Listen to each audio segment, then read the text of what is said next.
Benvenuti nella cucina di Tola Rasa, è una cucina aperta, è il cuore pulsante del ristorante e oggi prepariamo una pappardella ripiena, quindi è una pappardella farcita con funghi e carpaccio di capriolo.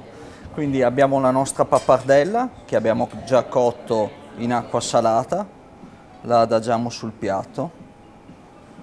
Abbiamo voluto dare questa forma spirale ricordando un po' i tortelloni.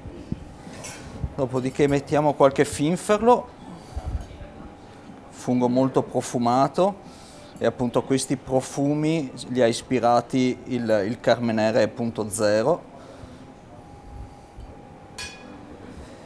Dopodiché adagiamo il carpaccio di capriolo,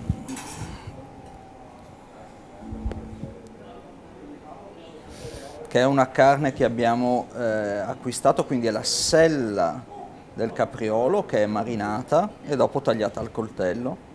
È una carne molto molto delicata e infatti per dare un po' di sostegno al gusto del capriolo abbiamo preparato anche un fondo di cottura, quindi è un fondo di cottura fatto col capriolo, in quanto il fungo ha un gusto persistente, quindi aiutiamo un po' il gusto.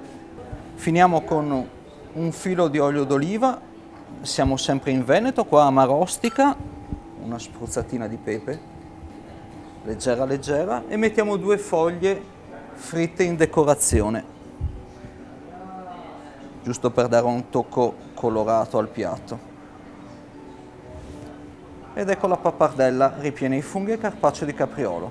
Buon appetito!